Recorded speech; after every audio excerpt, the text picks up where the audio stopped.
जम्मू कश्मीर के बाद लद्दाख में भी अलग अलग तरह की हमेशा आवाज़ें उठती रही हैं। लद्दाख को लेकर के लद्दाख के जो लीडरान हैं वो हमेशा ये कहते रहे हैं कि वहाँ पर 6 शेड्यूल होना चाहिए। उसके अलावा कई मांगे हैं जिनको लेकर के आज कई लद्दाख से जुड़े लीडर दिल्ली में मौजूद हैं, जिनकी कल होम मिनिस्ट्री में मीटिंग है होम मिनिस्टर के साथ। हमारे साथ बात करने के लिए सज्जाद कारगिली साहब हैं। बात करते हैं। सज्जाद भाई, आप लोग दिल्ली आए हुए हैं, क्या डिमांड लेकर के दिल्ली आए हैं? होम मिनिस्टर से आप लोग मिलने जा रहे हैं, क्या डिमांड है आप लोगों की?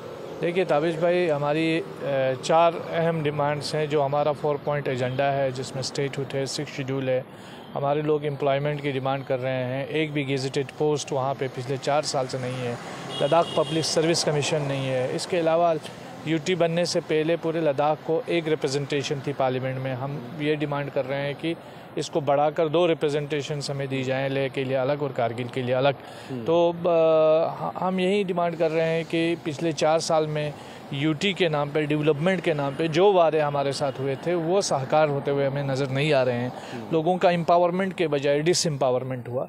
तो इन 4 मुख्य डिमांड्स के साथ हम यहाँ आए हैं और उम्मीद कर रहे हैं कि कल की मीटिंग में कुछ नतीजा बख्श कोई सरकार का तो अपना अलग तर्क है। कॉन्स्टिट्यूशन की बात कर रही है सरकार, कॉन्स्टिट्यूशन से की बात कर रही है, तमाम ऐसी बातें कर रही है और उसके उलट आप लोग अपनी बात रख रहे हैं।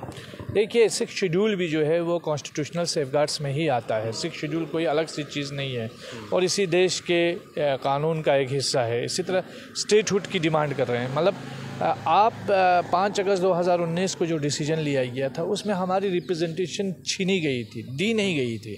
तो हम ये डिमांड करने आए हैं कि हमें रिप्रेजेंटेशन दिया जाए और अगर अब दी गई है तो उसको मज़ीद बढ़ाया जाए, न कि जो ऑलरेडी जो हमारे पास रिप्रेजेंटेशन है वो हमसे छीन लिया जाए। तो उसके लिए हमें गुहार लगानी पड़ रही है। तो बड़ी अफसोस की बात है। हम चाहते हैं कि हिंदुस्तान की जो पहचान है वो इस यहाँ की डेमोक्रेसी की वजह से है, तो लोकतंत्र की वजह से है। तो ये डेमोक्रेटिक सेटअप तभी मजबूत होगा जब फेडरल स्ट्रक्चर मजबूत होगा और फेडरल स्ट्रक्चर के लिए ज़रूरी है कि आपके पास स्टेटहुड हो। स्टेटहुड के ज़रिए लद्दाख के लोगों को लद्दाख में ही रूल करने का, लद्दाख में अपने नुमाइंदे चुनने का, लद्दाख में अपना चीफ मिनिस्टर चुनने का, लद्दाख में अपना लेजिस्लेचर चलाने का जो अधिकार है वो मिलेगा। तो उसमें गवर्नमेंट को किसी किस्म की आपत्ति नहीं होनी चाहिए। गवर्नमेंट का तो स्पष्ट ही कहना है, साफ कहती है गवर्नमेंट के जितना बेहतर हम लद्दाख के लिए या जम्मू कश्मीर के लिए कर सकते हैं 5 अगस्त 2019 के फैसले के बाद वो आज तक हम करते रहे हैं और कई योजनाओं का इम्प्लीमेंट वहाँ पर किया गया है। देखिए, अगर ये सारी चीज़ें किसी न किसी तरीके से सही मानों में खड़ी उतरती तो शायद हम इतने राउंड्स ऑफ टॉक जो कर रहे हैं वो नहीं हो पाता।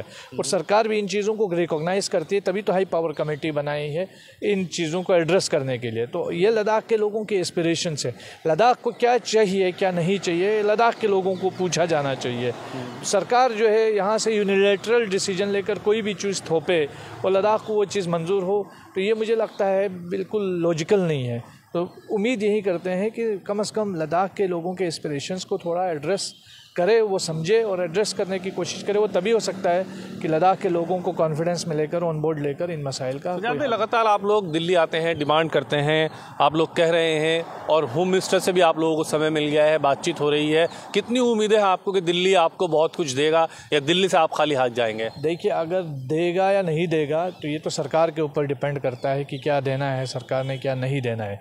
लेकिन डिमांड हम जाहिर सी बात है दिल्ली से ही करेंगे, क्योंकि हम इस देश के नागरिक हैं और इस देश में मुख्तलिफ़ जगहों में मुख्तलिफ़ रहने वालों के लिए अलग अलग कानून, अलग अलग सेफगार्ड्स, अलग अलग उनके लिए जो है वो फैसिलिटीज़ दी गई हैं। जैसे जम्मू कश्मीर स्टेट के लिए स्पेशल स्टेटस का था और हमारे लिए लद्दाख के अंदर भी लोगों को लेजिस्लेचर पावर्स थे और ख़ासकर लद्दाख में जो लेजिस्लेटिव काउंसिल और लेजिस्लेटिव असेंबली में रिप्रेजेंटेशन का हक़ था, वो सारा हक़ तो सेंटर ने छीन लिया। यही हम चीज़ें बता रहे हैं कि आप लद्दाख को स्टेटहुड देने में सरकार को किसी किस्म की आपत्ति नहीं होनी चाहिए। और जाहिर सी बात है, हम अगर कोई चीज़ डिमांड करेंगे तो सेंटर गवर्नमेंट से ही करेंगे। आपके पास कोई ऐसा क्या आपके पास कोई स्ट्रक्चर है कि इतनी सीटें वहाँ पर की जा सकती हैं?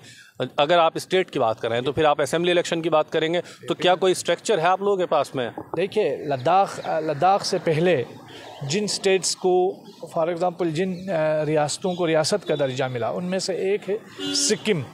सिक्किम जैसे स्टेट को जब स्टेट बनाया गया तो वहाँ की आबादी सिर्फ 2 लाख के आसपास थी। आज लद्दाख की आबादी 3 लाख तकरीबन टच करती है और लद्दाख का जो एरिया है, जोग्राफिकल एरिया, वो बहुत बड़ा वसी और अरीज़ इलाका है।